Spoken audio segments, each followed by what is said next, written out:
साथ संगत जी, प्यार से कहना धन निरंकार जी है, हमेशा रहेगा और अभी भी हर समय है, हर जगह है। तो ये जो परमात्मा के दर्शन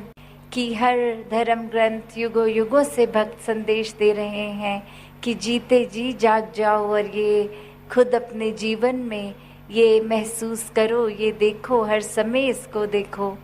तो ऐसा जीवन जीने के लिए ये जागरूकता, ये आवाज़ की ब्रह्म ज्ञान द्वारा जीवन में निराकार के दर्शन करके हर समय के भक्त बन जाओ, हर समय के भक्ति कर लो। तो ये विवेक, ये बुद्धि, ये हर इंसान में जिस तरह भी है तो उसका करना क्या है, इसको एक चेतनता की तरफ लेके जाना है, सदुपयोग करना है, या सिर्फ एक दिमाग को हमेशा नेगेटिविटी की ओर ही रखना है। जो कुछ देखना है उसमें से सिर्फ बुराइयां ही स्कैन करके छांट के निकालनी है, या फिर एक दिमाग को पॉजिटिव डायरेक्शन की ओर भी लिया जा सकता है। एक अपनी सोच में इस परमात्मा को शामिल करके अपनी सोच भी खूबसूरत की जा सकती है। कैसे अपने जीवन में हर जगह, जब हर समय किसी भी सिचुएशन में जब एहसास परमात्मा का आता है तो मन अपने आप एक सुकून का एहसास करता है। तो ये भी कोई सुविधा अनुसार परमात्मा का एहसास पर का एक वो न रहे, उस तरह की दिमाग को ऐसे ट्रेन किया है कि पूरे दिन तो मुंह से सुमिरन नहीं निकल रहा,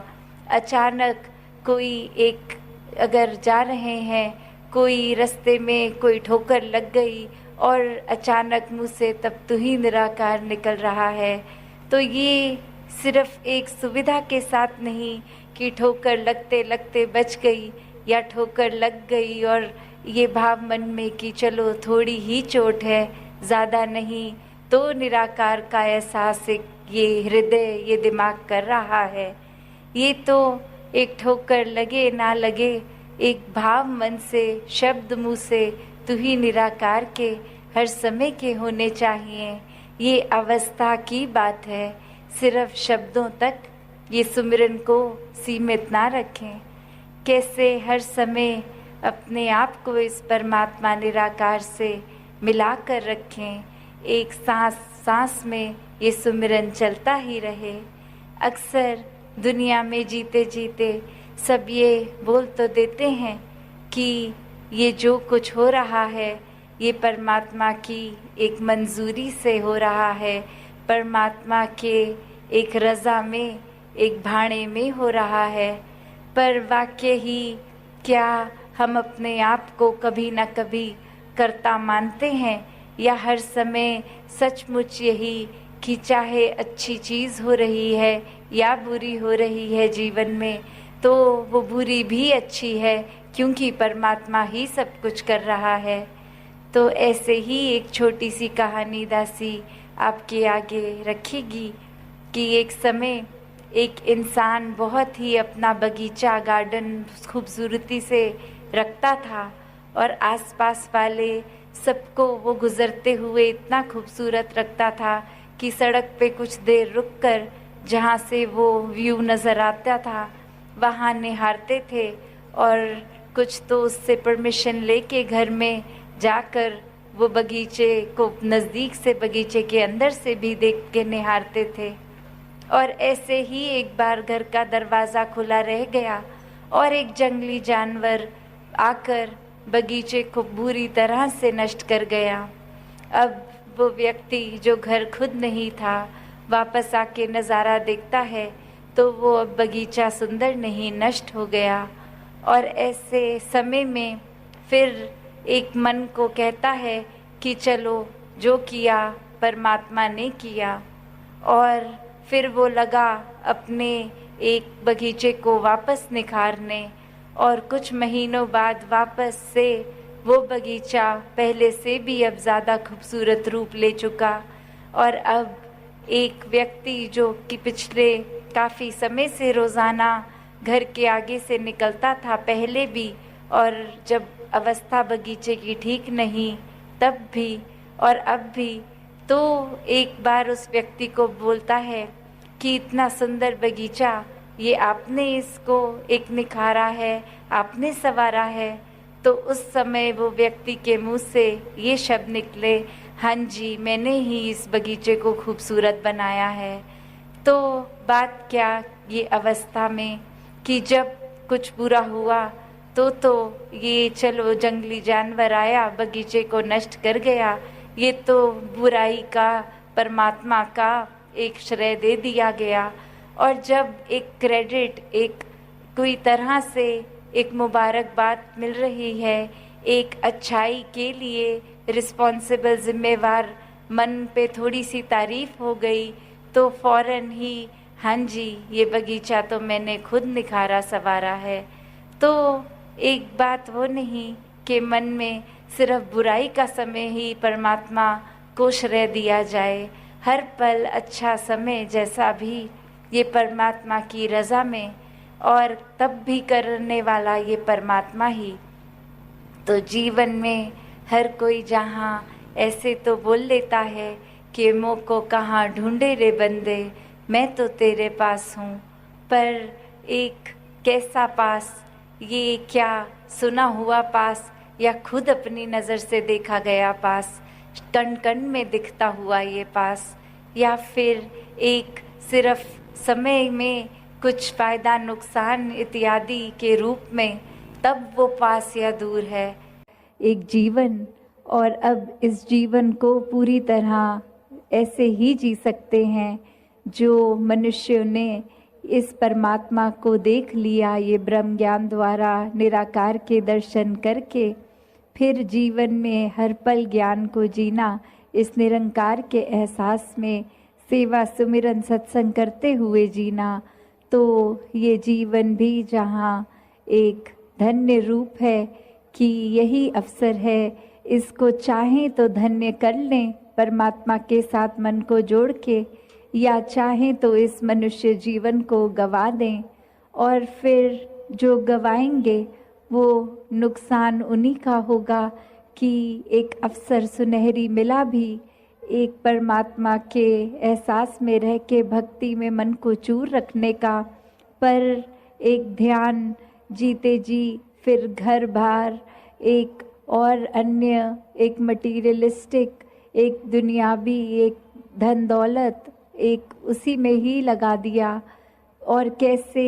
जिन्होंने संसार के चाहे सुख सुविधा उस रूप में हो या ना हो, फिर भी अहमियत संसारिक वस्तुओं को नहीं परमात्मा को ही दी, उनके जीवन में वाकई ही असली धन उनको मिल गया। कैसे जीवन में जीते जी फिर उन्होंने एक ना कि सिर्फ असली मानव की तरह अपना जीवन जिया, पर वो आगे भी सबको प्रेरणादायक ही जीवन जीते गए, जहाँ किसी को उनको ये नहीं बोलना पड़ा कि हमारे जीवन को देखो, हमारा जीवन कितना अच्छा है, पर औरों ने खुद ही ये देखा कि जो परमात्मा से जुड़ गए हैं ब्रह्म ज्ञान द्वारा, उनके जीवन से कितनी ज़्यादा शिक्षा मिलती है। एक वो वाक्य ही मनुष्य के सिर्फ शरीर में ही नहीं है, एक मनुष्य का असली जीवन जी रहे हैं, सारे मानवीय गुण उनमें हैं, दैवीय गुण उनमें हैं। वो फिर एक प्रेरणादायक इतने कि सिर्फ उनके जीवन को ही वो जी रहे हैं इस परमात्मा से जुड़कर भक्ति में रहकर, और वहीं अन्य व्यक्ति भी उनके जीवन को देख रहे हैं और यही इच्छा आ रही है कि इनके जैसा ही जीवन हमारा भी हो जाए। तो ऐसा जीवन जीना कोई किताबी बातें नहीं है, या फिर कोई वो बात नहीं है कि पहले त्रेता में, सतयुग में, द्वापर में ही ऐसे जीवन जिए गए। अभी अगर आज के दौर में भी देखें तो ऐसा जीवन भक्त आज भी जीते हैं, जो चाहे रहते तो इस संसार में ही हैं और संसार को त्याग के भक्ति नहीं करते। इस संसार में, इसी घर गृहस्थी में, धन दौलत एक रूप जो भी हो, चाहे वो रोजगार बड़ा हो छोटा हो, उसी रूप में रह के परमात्मा का धन्यवाद भी जहाँ करते हैं, वही एक परमात्मा के आश्रय अपने जीवन को हर पल चलाते हैं कि जो परमात्मा ने दिया उसी में शुक्राना, ये परमात्मा का धन्यवाद। तो कैसे अपने जीवन को हर कोई एक ज्ञान की रोशनी से एक बहुत ही सहज और सरल जीवन जी सकता है, जिस जीवन में दिखावा मात्र नहीं रह जाता, एक असली सच्चाई से इस परमात्मा से जुड़कर जीवन में खुद भी एक अपने रोशनी ही करा जा सकता है। फिर वो मन का ठहराव अपने आप आ जाता है। तो भाव वही कि संत जो होते हैं उनको फिर एक दुनियावी माहौल कैसा भी हो, एक आरामदायक हो ना हो,